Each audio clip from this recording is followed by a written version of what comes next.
Gone to school in Jamul, or you had children who attended school here in the past 20 years, you likely are familiar with our next speaker, our neighbor, our friend, concerned member of Jamul del Zura Planning Group, Janet Mulder.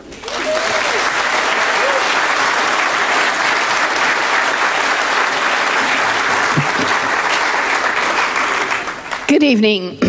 As I told Diane just a few minutes ago, I think when I look out in the audience that over 50% of you, I've either taught your children or you were my students, one of the two.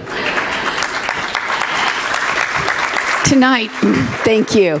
Tonight, as secretary of your publicly elected Jamul del Zura Planning Group, and we've stayed right on top of this project. I want you to know right from the beginning we were there. Right from the beginning, we've been doing research and studying it. But ladies and gentlemen, I am even more concerned than I was before when I came before you for the safety of our residents. You see, we've completed an extensive review of the tribal environmental evaluation.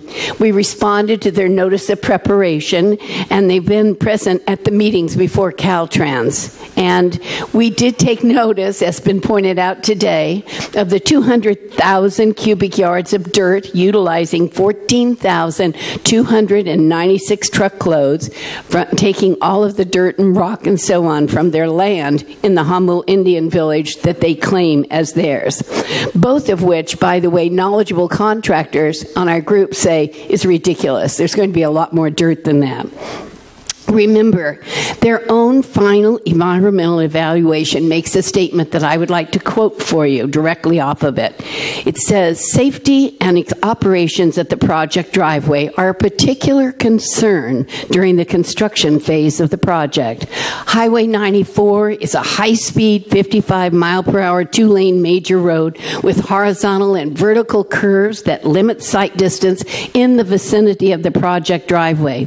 Heavy trucks will need to merge in and out of the site throughout the workday. Those are their words, and we couldn't agree with them more, which makes the following so egregious. Caltrans had right from the beginning assured us in all of the meetings and all of the writing that we would have CEQA, just as CEQA requires mitigation to be accomplished before any construction would be started. And the Jamul Indian Village must have an encroachment permit, they told us, and that would, to get in and out of 94. They told us, they explained very clearly, that they're a sovereign nation. We can't do jack squat about what they do on their land, but we can on the highway. This means they should have completed all the safety features that they proposed to mitigate those safety impacts. Now, Caltrans is allowing the JIV to begin construction on the facility after creating only this TMP that Pat told you about. It's a traffic management plan, which means that JIV, or Caltrans, is not treating JIV in the same manner as the private developer that we all know is right across the street. You know, when Peaceful Valley and our rural fire went through the process, they were required to complete California Environmental Quality Act, and they were required to gain approval of the access to their project before construction was started. They had to realign their access to Melody Road in order to get approval, and as Pat told you, at the tune of millions of dollars. Herein is the rub. Caltrans is now allowing JIV to begin construction before their final access has even been determined. They have not determined which of the four accesses that they have put in is going to be used. And even though in letters from Caltrans, and they sent them in 2006 and 2008, Caltrans stated they needed to create an access off of Melody Road, as was the only safe way to ingress and egress from the JIV property, just as required, by the way, by Caltrans of Peaceful Valley, the private developer that's just north of Highway 94. Seems to us to be a bit strange that they would change that rule when they are talking about over 9,000 cars and 14,296 truckloads, as opposed to a smaller development. That according to their own figures, Caltrans has down at 700 and some ADTs, average daily trips. The County of San Diego, to suggest that they could do this, that they could put CEQA before, in other words, that they would not have to have CEQA approve this, is ludicrous and reprehensible. You know, as Diane has told you, the county has agreed, and they filed the lawsuit to force Caltrans to require completion of CEQA before those 200 and how many ever truckloads or more an hour of dirt are hauled onto Highway 94. You know, these trucks are scheduled to be on the road, and I don't think we've been told this tonight, from 7 a.m. until 6 p.m. daily. You know, that just is really kind of amazing to me, because what it's going to do is take all of our morning and evening commuters. It's going to affect our school buses and parents bringing their students to school, along with, imagine, any emergency trucks or fire trucks needed to traverse the road if there's any safety problem. And we'll all be sharing the road. You know, you all remember the challenging evacuation of the Harris fire in 2007. Well, this would be the same thing, only on a daily rate. It won't be pretty. Looking at the mitigation, you know, when you look at what proposed mitigation means, it's proposed for their driveway. It's supposed to be including the construction of turning lanes and the reconfiguring of Highway 94 and a new traffic signal at both their driveway and another at Melody Road. Well, now, wait a minute. These two roads are way too close together. They're under 2,000 feet. Too close for two signals on State Route 94. You know, according to the California Highway Capacity Manual, Caltrans' own, you know, Bible that they use, they need to be a half a mile apart. They also erroneously state that this is the historical access for the JIV, which is not true. I've been here a lot more history than they have, I think, and it was graded for an event in or about 2006 or thereafter. And you know something else? I found no mention of the casino buses that would be obviously transporting gamblers from all over San Diego County to the proposed Jamul Indian Casino. You know, they have them at Sequan, at Verona, at Viejas, at Palo.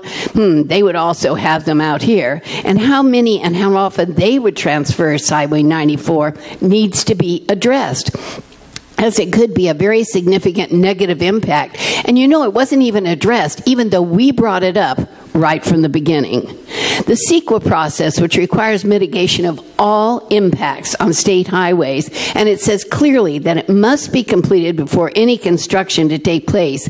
That's important. And you know, the concern is that the JIV is trying to, what I call, play pilot and wash their hands of it, because they state multiple times in their tribal environmental evaluation, and I'm going to quote what they say here: the tribe shall finance and implement the recommended improvements.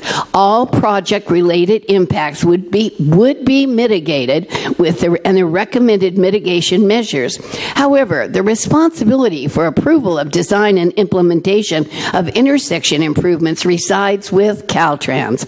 The impacts would be less than significant if Caltrans approves and allows construction of the necessary improvements prior to the opening of the gaming facility.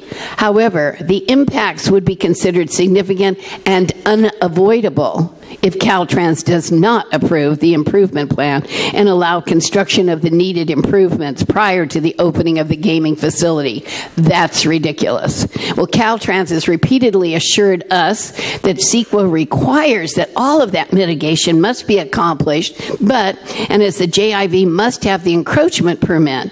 And so they stated in a letter to the JIV, Caltrans stated, quotes, "But if Caltrans does not improve the application with the identified mitigation, the JIV still cannot take action that creates safety concerns on the state highway system."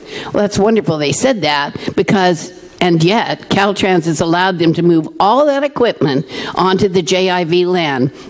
It didn't fly there. It had to come up 94.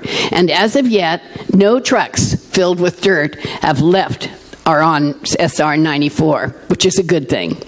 Remember, the 1999 compact between the state of California and the Jamul Indian Village says under, and I read it all, I promise, and it's under section 10.8.3, it states they need to make good faith efforts to mitigate any and all such significant adverse off-reservation environmental impacts. And down farther, it lists them, and it says any significant excavation.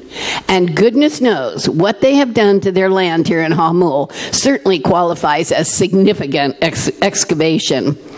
That's reason, I think, to have them make good faith efforts to mitigate any and all such significant adverse off-reservation environmental impacts.